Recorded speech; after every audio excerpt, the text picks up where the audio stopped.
কতটা ঘৃণার বিদ্বেষ থাকলে এই ধরনের মন্তব্য করতে পারে ওয়াজাদ খান কাদরি রাশিদি। বেছে বেছে এমন সমস্ত কথাবার্তা বলেন যাতে এদেশের সংখ্যাগরিষ্ঠ মানুষ তাদের ভাবাবেগে আঘাত লাগে। অনেকে বলছেন আসলে অভিযোগ, অনেকের অভিযোগ আসলে ইসলামিক জঙ্গি স্লিপার সেলের সঙ্গে তিনি আছেন। অভিযোগ যে তিনি প্রচ্ছন্নভাবে মদত দেন। কামাখ্যা দেবী যা ভারতবর্ষে এবং ভারতবর্ষের বাইরে কোটি কোটি হিন্দু যে দেবীকে মানেন এবং যে তীর্থক্ষেত্রকে নাম শুনলেই পরম শ্রদ্ধায় মাথা নত হয়ে যায়, তাকে তিনি ঘৃণ্যভাবে যৌনাত্মক কথাবার্তা বলে আক্রমণ করেছেন। আমাদের এখানে নয়, আসাম থেকে আসামের পুলিশ তার বিরুদ্ধে ব্যবস্থা নিচ্ছে। আমরা প্রত্যেকে এই দেশের নাগরিক, আমাদের এই সচেতনতা থাকতেই হবে। আমি আমার ধর্মে বিশ্বাস করব, অন্য ধর্মকে আঘাত করব না।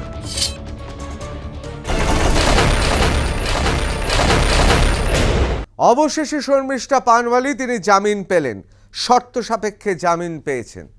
কলকাতা হাইকোর্টে মহামান্য বিচারপতি তাকে জামিন দিয়েছেন, অর্থাৎ আপাতত তিনি জামিনে বাড়ি ফিরবেন শর্মিষ্ঠা পানওয়ালি। আমরা সবাই জানি তিনি অনুতপ্ত ছিলেন। তিনি পাক ইসলামিক সন্ত্রাসবাদীদের তিনি আক্রমণ করতে করতে এমন জায়গায় পৌঁছে গিয়েছিলেন যে সেখানে বিশেষ সম্প্রদায়ের মানুষ তাদের ভাবাবেগ ক্ষুণ্ণ হতে পারে এমন মন্তব্যও করে পড়ছেন, যেটা অত্যন্ত দুঃখের। ভারতের মতো দেশে যেখানে আমরা বৈচিত্র্যের মধ্যে ঐক্যে বিশ্বাস করি, কিন্তু তারপর তিনি তার ডিলিট করে দেন। তার সম্পর্কে বিভিন্ন কটূক্তি চলে আসে, বিভিন্ন জায়গা থেকে বিভিন্ন প্রান্ত থেকে তাকে আক্রমণ করা হয়।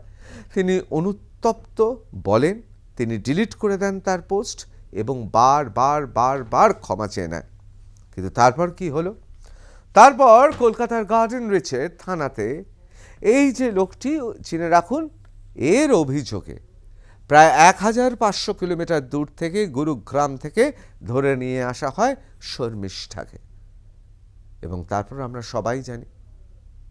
এখন প্রশ্ন হচ্ছে, এই যে ব্যক্তি যিনি অভিযোগ করেছেন, যিনি বলছেন তার ভাবাবেগে এবং তার সম্প্রদায়ের ভাবাবেগে আঘাত করা হয়েছে, এই লোকটিকে অনেকে বলছেন আসলে অভিযোগ, অনেকের অভিযোগ আসলে ইসলামিক জঙ্গি স্লিপার সেলের সঙ্গে তিনি আছেন। কেন বলছি তিনি স্লিপার সেলের সঙ্গে রয়েছেন?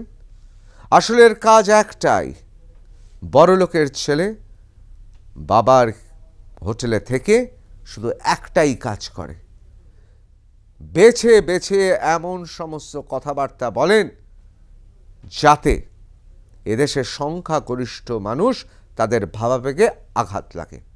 আর প্রশ্নটা হচ্ছে এখানেই, শর্মিষ্ঠা যে কাজ করেছেন, অন্যায় করেছেন, গোটা ভারতবর্ষে কোথাও থেকে অভিযোগ এলো না, কলকাতা থেকে গার্ডেন রিচ থেকে অভিযোগ এলো, এবং অভিযোগ করছে এমন একজন যার কাজ দিনরাত সংখ্যাগরিষ্ঠের অর্থাৎ হিন্দু ধর্মকে আঘাত করা।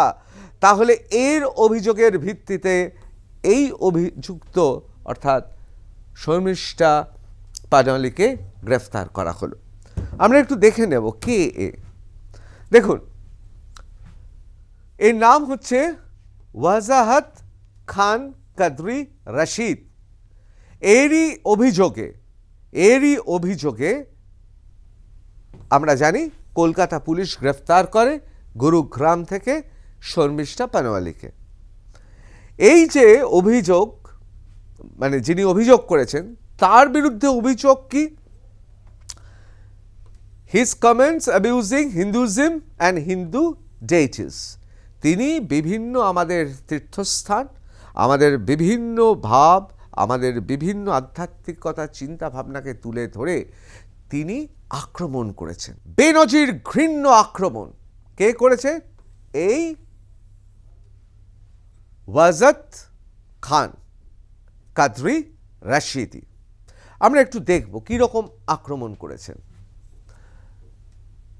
উনি। নিজে সোশ্যাল মিডিয়া পোস্ট বিভিন্ন সময় পোস্ট করেছেন। এই হচ্ছে সেই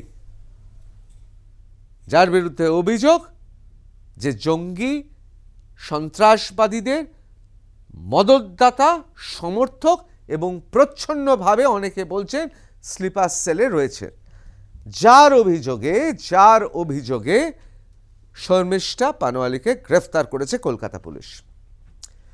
আমাদের এখানে নয়, আসাম থেকে আসামের পুলিশ তার বিরুদ্ধে ব্যবস্থা নিচ্ছে।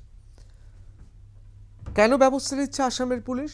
তার কারণ কামাখ্যা দেবী, যা ভারতবর্ষের এবং ভারতবর্ষের বাইরে কোটি কোটি হিন্দু যে দেবীকে মানেন এবং যে তীর্থক্ষেত্রকে নাম শুনলেই পরম শ্রদ্ধায় মাথা নত হয়ে যায়, তাকে তিনি ঘৃণ্যভাবে যৌনাত্মক কথাবার্তা বলে আক্রমণ করেছেন। Assam registers case against Wajahat Khan for, আমরা জানি, আমি আগেই বললাম যে হিন্দু দেবদেবী, হিন্দু এবং মা কামাখ্যা নিয়ে তার অশালীন মন্তব্য কে করেছে? এই কি বলেছে আমি সেটা আপনাদের বলবো না, তার কারণ এসব কথা মুখে বলা যায় না। দেখুন, আমাদের দেশ হচ্ছে বৈচিত্র্যের মধ্যে ঐক্য। হিন্দু হোক, মুসলমান হোক, বৌদ্ধ হোক, খ্রিস্টান হোক, জৈন হোক, যে কোনো ধর্ম হোক, কেউ কারোর ধর্মকে আঘাত করতে পারে না। আমরা প্রত্যেকে এই দেশের নাগরিক, আমাদের এই সচেতনতা থাকতেই হবে। আমি আমার ধর্মে বিশ্বাস করব, অন্য ধর্মকে আঘাত করব না, এটা আমরা শপথ নিয়েছি। যে কারণে আমরা ভারতের মতো গণতান্ত্রিক একটি দেশ, আশেপাশে কোনো দেশ নেই, না বাংলাদেশও এরকম নয়, পাকিস্তানও এরকম নয়। আমরা একটা গণতান্ত্রিক দেশ, পৃথিবীর সবচেয়ে বৃহত্তম গণতন্ত্র, বৈচিত্র্যের মধ্যে ঐক্য, সম্প্রীতি রাখা, অন্যকে সম্মান করা, অন্যের সম্ভ্রম রাখা আমাদের কর্তব্য। সেই হিসেবে কলকাতা পুলিশ তো ঠিকই করেছে, কিন্তু প্রশ্ন হচ্ছে যে অভিযোগ করতে গেল কলকাতা পুলিশে, তার বিরুদ্ধে অভিযোগে আসাম পুলিশকে আসতে হচ্ছে, আমাদের এখানে কেন ব্যবস্থা নেওয়া হচ্ছে না? অনেকে প্রশ্ন তুলেছেন। এবার চলে আসি, আমি এই লেখার একটা লেখাও পড়ব না, ইচ্ছে করে পড়ব না। তার কারণ কামাখ্যা দেবী তার সম্পর্কে যে কথা লিখেছে, এই ওয়াজাদ খান কাদরি, যার বিরুদ্ধে অভিযোগ যে ইসলামিক সন্ত্রাসবাদী, আমি বারবার করে বলছি প্রমাণিত নয়, অভিযোগ যে তিনি প্রচ্ছন্নভাবে মদত দেন। তা এই যে ওয়াজাদ খান কাদরি, সে একের পর এক লিখেছে, আমি এটা পড়ব না, ইচ্ছে করেই পড়ছি না। এমন সব কথা লেখা যেই কথাগুলো শুধু ঘৃণ্য নয়, যেই কথাগুলো কোথাও আমাদের বৈচিত্র্যের মধ্যে ঐক্য, ভারতবর্ষের মধ্যে এই ধরনের কথা খোদ কলকাতায় বসে, গার্ডেন রিচে বসে এই ঘটনা ঘটিয়েছে। আর সেই গার্ডেন রিচের পুলিশ তার অভিযোগে আইনের ছাত্রী 22 বছরের যে অনুতপ্ত, ক্ষমা চেয়েছে, বারবার অন্যায় করেছে, আলবাত মানছি, তার বিরুদ্ধে যদি অভিযোগ নিয়ে 1500 কিলোমিটার দূরে গিয়ে নিয়ে চলে আসতে পারে, তাহলে এর বিরুদ্ধে কেন অভিযোগ হলো না? সে তো থানায় গিয়ে অভিযোগ করেছে, এফআইআর কপি রয়েছে। আমি এগুলো পড়বো না, যদি আপনারা পড়েন আপনারা শিউরে যাবেন। কতটা ঘৃণার বিদ্বেষ থাকলে এই ধরনের মন্তব্য করতে পারে ওয়াজাদ খান কাদরি রাশিদি। যেই আসামের পুলিশ আসবে শুনেছেন, সে পালিয়ে গেছে, কেউ জানে না কোথাও। অথচ বাংলার একটি মেয়ে, যে পুনেতে অত্যন্ত নামী একটি আইনের বিশ্ববিদ্যালয়ের যে আইনের ছাত্রী, তাকে 1500 কিলোমিটার দূর থেকে তুলে নিয়ে চলে আসা হলো।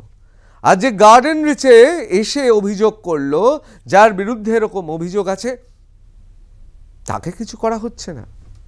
কি আশ্চর্য বলুন, আশ্চর্য। এই যে সেই এফআইআর কপি, পরিষ্কার লেখা আছে কমপ্লেনেন্টের নাম ওয়াজাদ খান। 30 বছর। এই তো এখানে রয়েছে ওসি গার্ডেন রিচ, তদন্ত করছেন কে? আইওকে ইন্সপেক্টর এন আখতার, ইনি তদন্ত করছেন। এই ধারাগুলোতে তার বিরুদ্ধে তদন্ত চলছে, অর্থাৎ শর্মিষ্ঠা পানোয়ালের বিরুদ্ধে। মহামান্য আদালত তাকে জামিন দিয়েছে এবং জামিন দিয়ে শর্ত দিয়েছে, এবং অবশ্যই মহামান্য আদালতের নির্দেশ শিরোধার্য, এ নিয়ে কোনো প্রশ্ন নেই। শর্মিষ্ঠা পানোয়ালি যা করেছেন ভুল করেছেন এ বিষয়েও কোনো প্রশ্ন নেই। প্রশ্ন হচ্ছে গার্ডেন রিচে থানায় এসে যে অভিযোগ করেছে সে হিন্দু ধর্মের সম্পর্কে এই ধরনের কথা বলেছেন, সেখানে কলকাতা পুলিশ তাকে ছেড়ে দিচ্ছে। এটা খুব লজ্জার না যে অসম থেকে পুলিশ এসে খুঁজছে? কলকাতা পুলিশের প্রতি আমাদের তো সম্মান, মানে আমরা গর্বিত কলকাতা পুলিশ। একসময় বলা হতো স্কটল্যান্ড ইয়ার্ডের মতো তীক্ষ্ণ তদন্ত করতে পারে। আমি এখনো বিশ্বাস করি কলকাতা পুলিশ পৃথিবীর অন্যতম সেরা পুলিশ। কিন্তু এই প্রশ্নগুলো তো উঠছে, আর এই প্রশ্ন উঠছে কি কারণে? অবশ্যই আপনারা আপনাদের মন্তব্য জানাবেন কমেন্টে। জয় হিন্দ।